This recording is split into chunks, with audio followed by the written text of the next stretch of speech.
Hello. The Divine Code reading for April 24th, pages 643 and 644. We're in the chapter Theft Incurred by False Measurements and the Prohibition of Cheating or Misinforming another person. Topic number 12. The prohibition of cheating is dependent on the deception of the second party. Therefore, the perpetrator should not say to himself, maybe this item is really worth the amount I am charging elsewhere, where prices are generally higher, and therefore I am justified in charging more. Since an item's worth is only decided according to the time and place of sale. One who overcharges so the prices fluctuate over time. Generally speaking, prices will fluctuate. One season to another, one location to another. Certain items like furniture and that generally doesn't change that much over time, although it can. Other items such as food and agricultural products do tend to fluctuate depending upon agricultural conditions for that time, whether it's in season or it's not in season, or from one season to the next, depending on the conditions of the crop and such. So prices will fluctuate, and you might have a can of corn that one year they have a bumper crop and the can of corn is 50 cents. The next year you might have a drought and the can of corn is now $2 for the can of corn, for the same can of corn. And so that fluctuates wildly. And and also the location. There might be one city where a clothing item, because they don't have much clothing manufacturer in that city, a clothing item might cost $20, and the same clothing item in the city where the clothing is made might only be $10 for the same article. So these things are all factors. We have to have the correct price for the time and the place where the transaction is occurring. And we can't just rely upon last year's price list or the price list for another city. One who overcharges, and according to Torah law for Jews, that'll be more than 1/6 of the value. For Torah law for non-Jews, that would depend upon the custom of the local marketplace, whether it's set by government or set by the society. Whatever's commonly accepted as a market difference in that area, that's what we have to stay within in order to be honest. One who overcharges by more than 1/6 by setting his price based on irrelevant calculations is cheating, and he deceives his buyers. And as Shulchan Aruch Harav, Laws of Cheating, topic 1. So if the seller, the person who's setting the price is the critical question. Whoever sets the price, and that's normally in most conditions that's a seller. The merchant who's selling the product is usually the one setting the price. The expert here that the other person is counting on to give an honest price, because the other person is not the expert. He walks into a store, he assumes that the prices are honest. So that person has to stay within the range.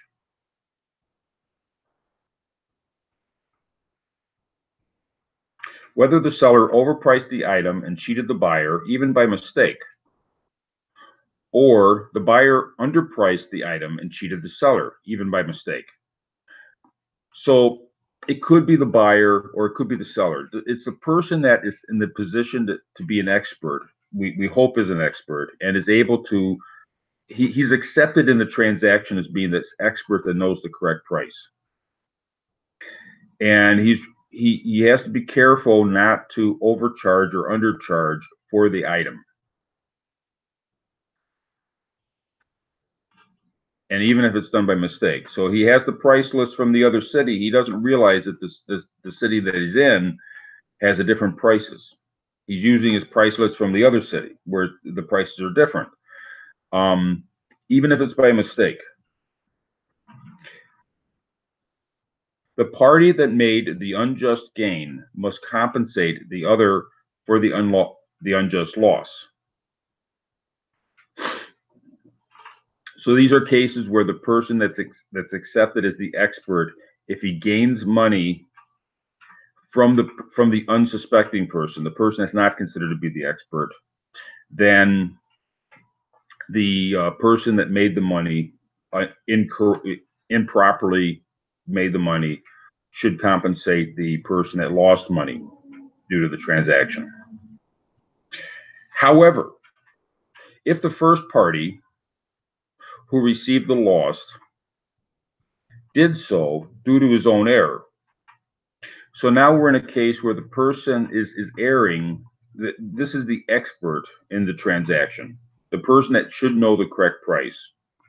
If he loses money in the transaction, he's making an honest mistake, and instead of gaining money, in which case you would have to reimburse it. Now, what happens if if the expert loses money in the transaction by his own mistake, and the second party gained due to this error? The second party is not considered to have cheated the first party. So the person that is the expert is responsible. And if he gets money, extra money, he has to reimburse because he's considered the expert, and the expert is supposed to know better. So it's like almost like a punishment to him if he loses money as an expert. It's treated differently than if he gains money as the expert. For example, if the seller knew that an item was worth only $1 and the buyer offered him $2, thinking that this was the correct amount for such an item, the seller does not need to point out the buyer's mistake, and it's permissible for him to accept the price set by the buyer. So in this case, the buyer is considered the expert, the person who sets the price. The people have to be careful when they're setting a price, that they're setting a price that's the correct price.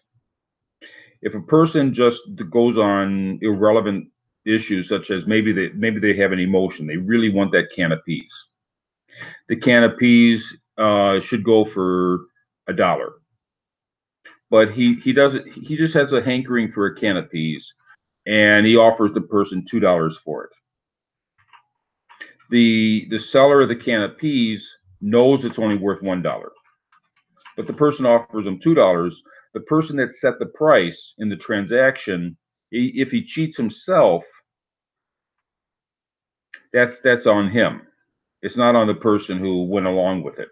The other person is not required to correct and say, cans of peas are only worth $1. He's allowed to keep his mouth shut. A Gentile is not required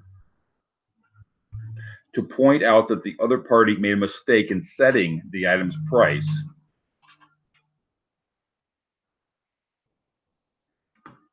And he is not required to pay compensation for this after the sale. See Rambam, Laws of Robbery 11.4, Rimek Hoshen Mishpat 348.2, Shokan or Karav, Laws of Robbery, topic 4. Laws of Cheating, topic 11, and Laws of Weights and Measures, topic 2. Since Gentiles are not obligated to return a lost object, and here the mistaken party is giving money out of his own free will, the receiver has no obligation to return it. So in the case where the person that set the price is cheating himself, he sets the price. He offers $2 for the can of peas when it's only worth $1. That would be under the laws of the requirement to return lost property, which is that's a mitzvah within the Jewish law. It doesn't exist as a mitzvah. It's not a commandment within the non-Jewish law. and therefore this extra dollar that he's paying for the can of peas within a Jewish law would be considered a lost item, a lost dollar, and the other person would be obligated to return it. This does not necessarily directly apply to non-Jewish law. There would be no commandment of necessitating the returning of the extra dollar. Rabbi Zalman Nechemiah Goldberg comments that this matter is not so clear, since it says in Tractate Bava Metzia 26 that one who sees another person drop a coin and takes it before the person despairs of recovering it transgresses the prohibition of theft. In the present discussion, it may therefore be forbidden for a Gentile to take this money from the mistaken giver, even though he has no obligation to return a lost object. So the question is whether or not the person that lost the money has despaired of the money that was lost. Now, obviously, if the person thinks the can of peas costs $2 and he pays $2 for it, he has despaired of receiving that $1 back, the extra dollar back. So I'm not really sure if he still wanted the dollar back, then he would not have offered $2 for the can of peas. So this is more theoretical at this stage, because there's a requirement, and apparently this would apply to a non-Jew, that if the person sees someone drop the object and the person is not despaired of it, is an obligation to return it. Otherwise, it would be considered theft, or that might be a sort of a side, a roundabout way of saying that the non-Jew has an obligation to return out lost objects. The non-Jew has the obligation not because there's a mitzvah to return lost objects, but rather there's an obligation to return stolen items. If the non-Jew finds an item that is clearly definable. Now, if he finds a dollar bill on the sidewalk, there's no way to say who it belongs to.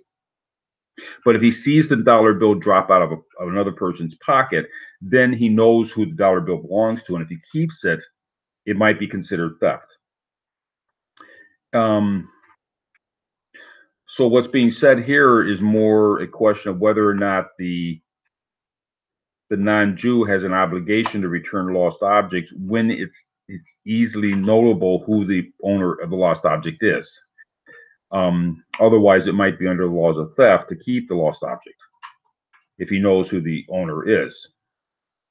However, I'm not sure how it applies in this particular instance, because the person that's offering the money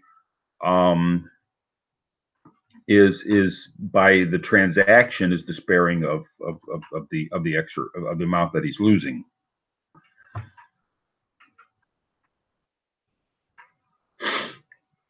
The author responds that in this case is more lenient than that of the other person's dropped coin, since in the case of the second person is causing the completion of the loss, whereas in our case the seller is completely at fault for offering more money than the item's true value. This may be better compared to one who takes the dropped coin after the owner despairs.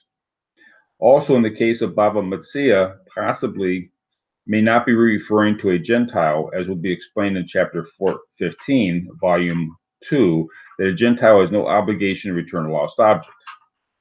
So this will be gone more into detail in the future volume of the Divine Code, which is coming out, I think it's coming out in a couple months from now. So perhaps we'll be able to continue with these daily readings at that point.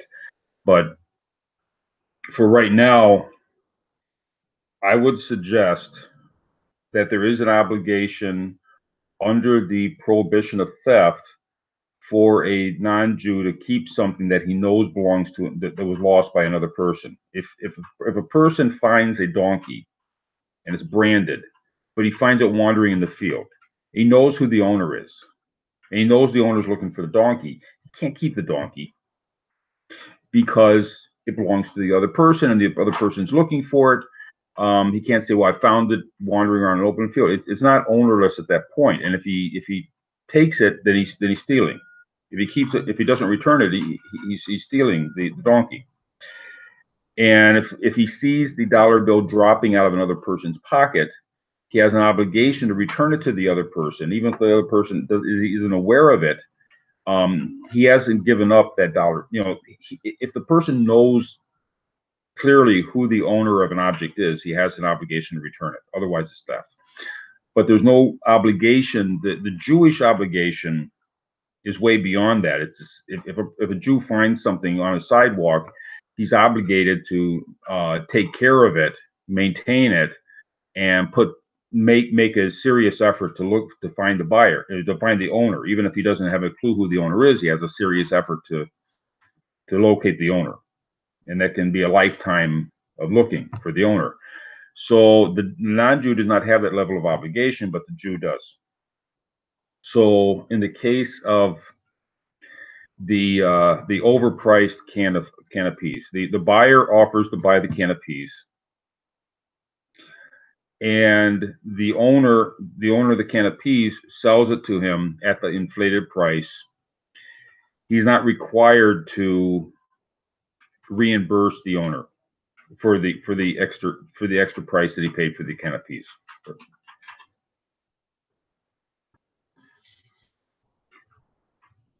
This is the letter of the law. It means that he has not committed theft, but obviously it involves some dishonesty. So the person who somebody walks up to him and says, "I want to buy the can of peas for $2. It's only worth $1." The owner knows it's only worth $1, but the guy walks up and says he wants a can of peas. He's going to pay $2 for it. It's not theft. It's not under the prohibition of theft to sell him the can of peas for $2 because he set the price. He's deceiving himself. He set the price at $2, and therefore the seller is permitted to give it to him for $2. That's the letter of the law. But still, the fact that the owner knew better and kept his mouth shut means that the owner was complicit in the dishonesty, in the mistake that occurred, and therefore was dishonest by agreeing to the sale. To avoid this, the government may establish rules for vendors, such as clearly writing and fixing the correct price, the correct current price on each item. And that was discussed earlier in topic 8, where there was a discussion of the government making regulations for the marketplace.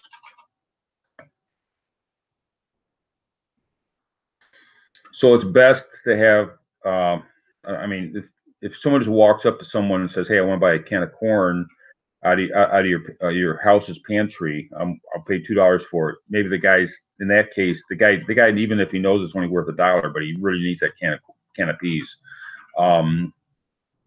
And he's paying the homeowner for the hassle of going in and getting it out of his pantry. That's different from going to a store. In a store, if he doesn't have the prices out everywhere, and it's just kind of make an offer, there's a sign, make an offer. And the guy who walks in doesn't know any better. That's the kind of situation that's being talked about here. And the store owner should have prices out as to what things cost, so there's no confusion. Topic number 13. However, an error in the amount of money handed over for the sale. For example, if the price is $100, the buyer mistakenly handed over more than $100. If the seller by mistake gave extra change, this is not considered a permitted error, allowing the one who benefits to keep the extra amount without the other's knowledge. Rather, it is mistaken theft. Therefore, the extra amount received by mistake must be given back. So now we're not talking about they agree on the price of the can of peas. They agree they're going to pay $1 for the can of peas. And the person, by mistake, he goes in his wallet, he takes out a $5 bill, and without looking at it, he hands it over. And the buyer now, if he keeps the $5 bill, keeps the extra $4 because there's a mistake. Even if he doesn't realize, he assumes that the guy gave him a bill. The owner, the seller doesn't even look at it. Nobody's looking at the bill. The person hands over the currency. Everyone assumes it's $1. He buys the can of peas. That extra $4, that's mistaken theft. Now the person that received the extra money is not criminally liable, but he still has a financial obligation to return what he gained by the mistaken theft. And likewise, if the person buys something worth $5 and he mistakenly hands over $1 without looking at it, and the seller doesn't look at it, just puts it in the cash drawer, that would also be a mistaken theft, and the buyer would still be obligated to return the extra $4 that he owes on the product. A cash transaction, a transaction itself. Now, setting the price is a difference in that is under one set of rules. The mathematical aspects of the actual transaction is under a different set of rules. Similarly, a mistake in adding the prices of the items being sold is considered mistaken theft. Shogunor Karav, Laws of Robbery, Topic 4, and the Laws of Cheating, Topic 11. And even the smallest mistake must be returned. So this happened, back in the old days when people would get, they would get all their groceries together, and somebody would figure out the math. If the person figuring out the math made a mistake, that mistake would have to be fixed in either direction when it's realized that there was a mistake made in the math. And the shop owner might be in a position where he has to go and ask for the extra money that he or it depends on how he runs his business. He can go and ask, or if the mistake was in his favor and he overcharged the person, then he has to go back and return the money, the extra money. Mistakes in math are not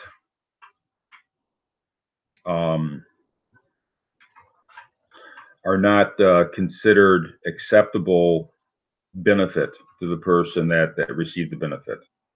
And it doesn't matter whichever side makes the mistake. It doesn't matter. It's mistaken theft if the person who gains the money holds on to it. So let's say we have a business where the purchaser goes and adds up the money. If the purchaser made a mistake, they have to make the correction also. Today, there's locally here we have self-checkout counters. If a person is self-checking and they have people watching and all that to make sure there's not real theft occurring, but if there's a mistaken theft, it's not always easy for the supervisors to notice it. If a person mistakenly rings something up with a mistake,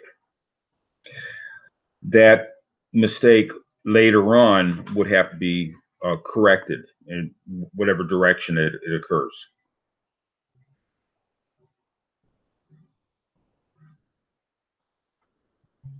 This applies, for example, if the buyer includes two objects at different prices for a single sale, and the seller, by mistake, sold them together for twice the original price of for twice of the original price of the individual price for the more expensive item, or if the seller counted incorrectly and charged more for a number of the same priced items than the correct multiple of the item's individual worth, such as counting 9 apples as 10 by mistake at $1 each for a total charge of $10.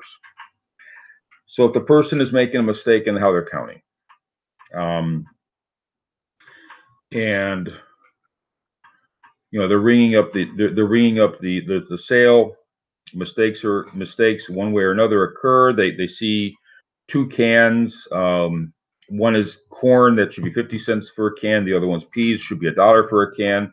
And he either makes it, he prices it up as 2 cans of peas for $1, or he prices up 2 cans of corn for $2, or the other way around, I guess. But if mistakes occur in the hustle and bustle of a shop, those mistakes would need to be corrected afterwards. Even if the one who received the loss from the merchant for the miscalculation was the one who made the error, and he inadvertently benefited the other party, there is an obligation to return the mistake when it's discovered. So in this case, it's even if when we're dealing with mathematical calculations of it's not setting the price, but rather it's making the mathematical calculations. The person who, it doesn't matter who benefited, it has to be fixed at later. This case is not considered like the one who makes a mistake in setting the value of the merchandise that benefits the other party, which, as explained in the previous topic, is permitted to be kept by the party who benefited. In that case, the one who loses out consented on his own to the agreed price for the item, and his mistake in setting the item's value is not the mistake in calculating the total amount owed to be transferred. So in the earlier case, in today's reading, the person who sets the price, if he cheats himself in setting the price, there's no obligation for the other person to make the difference up. There might be a moral obligation, but that would be, it would be a pious person that would make it up, but there's no obligation to make it up. In the case what we're looking at now, where the person, it's a math error in the calculation. The guy's got a counter full of items that he's calculating, and he makes a mistake. Then it doesn't matter which side the mistake is on. It needs to be fixed afterwards. The calculations need to be corrected in whether it goes one way or the other way.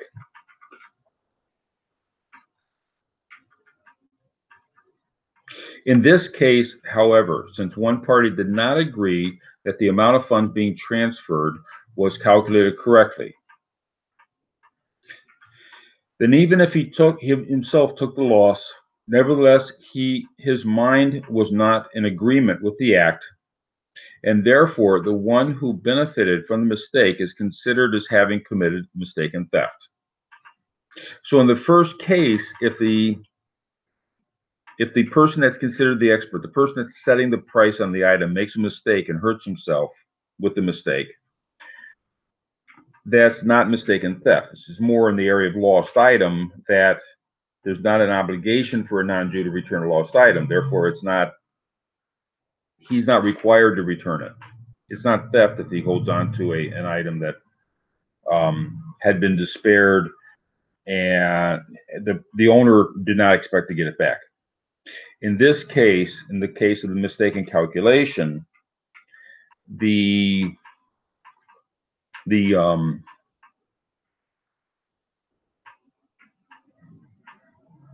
would be considered mistaken theft, and there is an obligation to return, even if the person that made the calculation is the one who lost money by his own mistaken calculation. There's still an obligation for the other person to reimburse. Thank you.